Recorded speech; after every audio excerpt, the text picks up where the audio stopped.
Olá, está começando mais um Vozes da Educação Física. Ser atleta é um trabalho. A sociedade só consegue apreciar esportes com alto nível competitivo, pois existem milhares de pessoas trabalhando para que alguns atinjam esse nível. Dia após dia, atletas apoiados por grandes equipes de treinamento dedicam ao máximo o seu tempo e esforço para melhorar sua performance.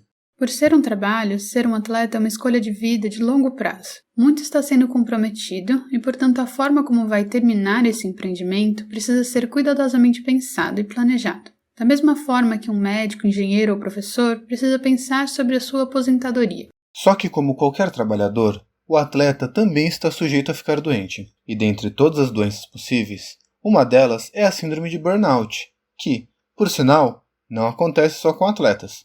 Essa síndrome tem ajudado a entender as razões pelas quais os atletas têm estranhas quedas de desempenho ou evadem do esporte. No artigo de hoje, intitulado Variáveis psicológicas associadas à síndrome de burnout e desempenho em atletas adultos, através do Athlete Burnout Questionnaire, escrito por Rafael Otaviano de Souza, Raul Oziek, Johnny Kleber Ferreira da Silva, Poliana de Lima Costa e Joyce Mara Faco Stefanello, falaremos sobre uma revisão de literatura integrativa, que busca apresentar o estado da arte do que se sabe sobre a síndrome de burnout relacionada a variáveis psicológicas e de desempenho. E como essa pesquisa foi feita? Os autores indicam que a noção de burnout no esporte ainda pode ser melhor trabalhada, mas que, no momento, entendem ela como uma síndrome que acontece por uma soma de fatores como viver sob uma alta demanda, ter pouco tempo para a recuperação e sentir intensa frustração por não atender às expectativas. Tipicamente, essa síndrome causa nos atletas a perda de motivação, falta de prazer com a prática do esporte e desinteresse, por sentirem que os treinos são muito custosos e os benefícios perceptíveis não compensam.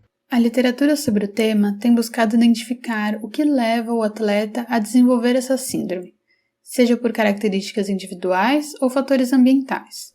Atualmente, existe um modelo para entender essa síndrome que destaca 3 componentes: a exaustão física e mental, redução da sensação de realização e a desvalorização do esporte. Porém, os autores repararam a seguinte lacuna no conhecimento científico organizado a partir desse modelo. Ele não dá conta das relações entre performance e burnout, nem da relação entre variáveis psicológicas e burnout. Sendo assim, os autores fizeram o que chamaram de uma revisão de literatura integrativa, que busca analisar pesquisas sobre um determinado tema com o objetivo de orientar tomadas de decisão para diretamente aprimorar uma prática profissional.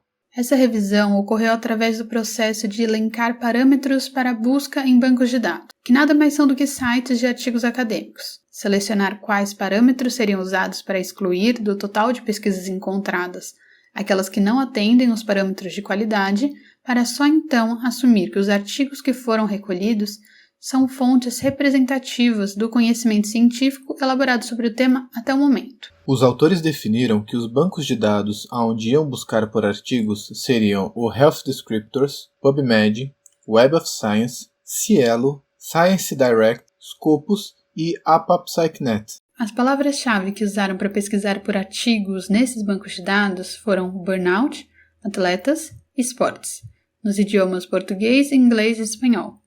Após uma primeira consulta, eles adicionaram a busca por burnout e esporte, porque a palavra atleta acabava direcionando para trabalhos especialmente sobre atletismo.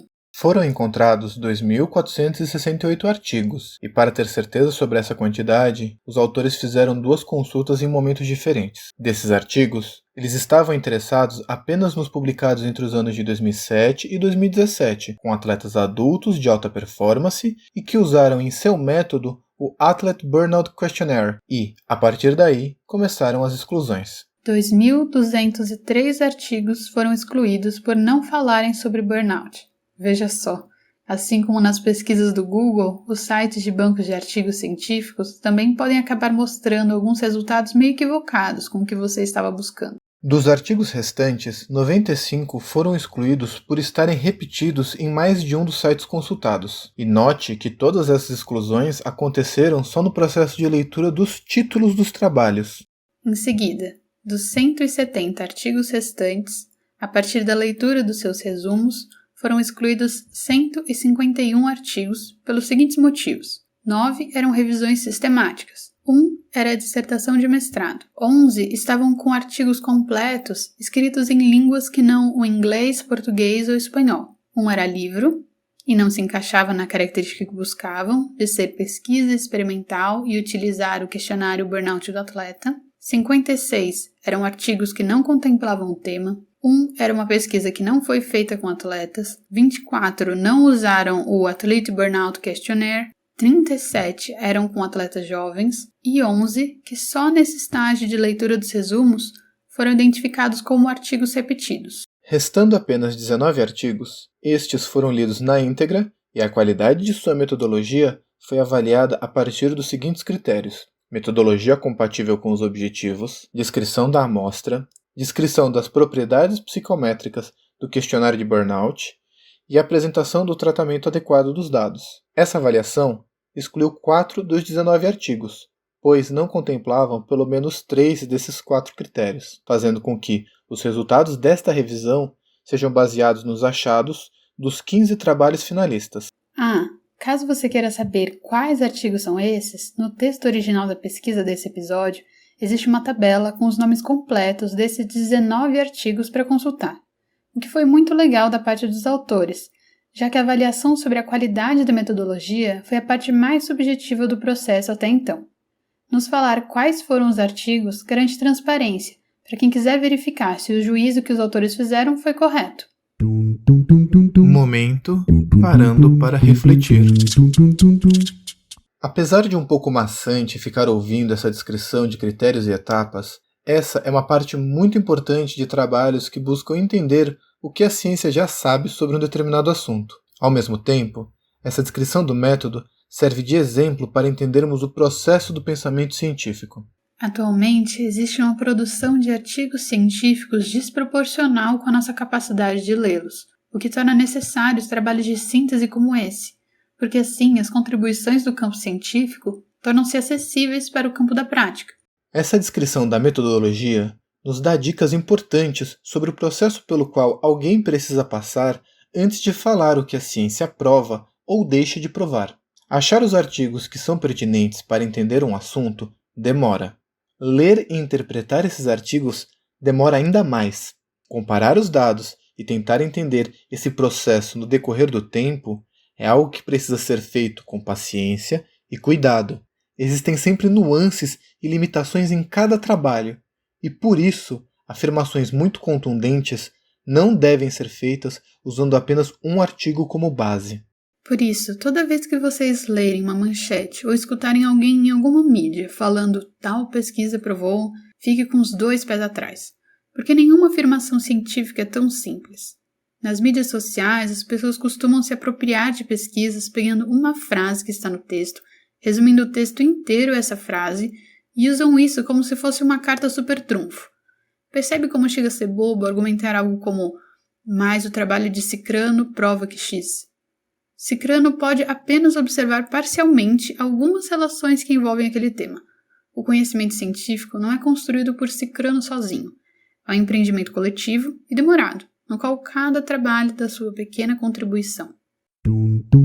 Momento parando para refletir. E os resultados foram? Os autores do trabalho relatam, com base nas pesquisas lidas, que pode-se assumir uma forte associação entre burnout e variáveis psicológicas, como menor sensação de realização, exaustão física, psicológica, desvalorização do esporte. Mas já quanto às variáveis de performance, sua associação com o burnout foi mais difícil de estabelecer. Por exemplo, não foram encontradas correlações com variáveis como intensidade de treinamento ou potência aeróbia e a síndrome de burnout. Os resultados do artigo são uma lista de correlações positivas e negativas entre a síndrome de burnout e diversos fatores. Lembrando, correlações positivas são quando um acontecimento de uma coisa influencia que outra também aconteça, enquanto correlação negativa é quando o acontecimento de uma coisa influencia para que outra não aconteça, Ou seja, as coisas que apresentam uma correlação negativa com a síndrome de burnout, de alguma forma, estão ligadas com a sua prevenção. Mas e aí? O que é que afinal tem uma correlação negativa com a síndrome? O que está relacionado com a sua prevenção? Bom, ter uma motivação intrínseca apresentou forte correlação negativa com a síndrome. Ou seja, quando a motivação do atleta parte dos seus próprios desejos e ambições, é menor a chance de aparecerem indicadores psicológicos de burnout, que são menor sensação de realização, exaustão física e psicológica e a desvalorização do esporte. Outra variável, chamada atendimento de necessidades psicológicas básicas, entendida como autonomia, competência e relacionamentos sociais, também apresentou uma correlação negativa com os indicadores psicológicos de burnout. Foram observadas também correlações negativas entre desenvolver a síndrome de burnout e a percepção de uma liderança competente, a existência de apoios sociais, a existência de parâmetros individuais de qualidade para o atleta e um clima agradável com a equipe. O uso de diferentes estratégias para lidar com o estresse, como encarar a adversidade e estratégias de concentração, apresentaram uma correlação negativa com os indicadores psicológicos de aparecimento da síndrome de burnout. E as correlações positivas? Aquelas que propiciam a síndrome de burnout? Bom, a correlação positiva foi encontrada entre ter motivações extrínsecas e a síndrome de burnout, o que nos diz que quando o que motiva o atleta são desejos e estímulos de outras pessoas ou de situações externas a ele, são maiores as chances da síndrome de burnout se desenvolver. E uma última é a correlação positiva entre burnout e as críticas dos pais dos atletas. Aparentemente, os comentários e expectativas deles sempre vão nos afetar. E no final, qual é a importância disso para a minha prática profissional? Esse artigo nos apresentou situações da vida dos atletas que podem facilitar ou dificultar que eles desenvolvam a síndrome de burnout. E apesar do trabalho duro fazer parte do cotidiano do atleta, temos que sempre ter em mente que a saúde e longevidade dessas pessoas é uma prioridade. A indicação do artigo de uma lista de elementos que ajudam a evitar e que propiciam de alguma forma o burnout nos mostra os aspectos que devem ser cuidados no cotidiano dos atletas. De que forma a motivação do atleta está sendo abordada? Com que tipo de suporte ele pode contar? Como é feita a avaliação do atleta? Existe alguma orientação aos familiares sobre como eles podem apoiar melhor o atleta? Qual é o tipo de liderança e condução de equipe que foi estabelecido? Como treinadores, equipe técnica, gestores de clubes e equipes, devemos cuidar dos atletas que são nossos colegas de trabalho e que, em última instância, ou na verdade, em primeira instância, são pessoas com necessidades e direitos. Você ouviu mais um episódio de Vozes da Educação Física com Ana e Caio. Se você quiser ler o texto na íntegra, vá para a nossa página online. Se gostou muito do nosso trabalho e quer nos ajudar, dá uma passadinha lá também. O link está na descrição do episódio.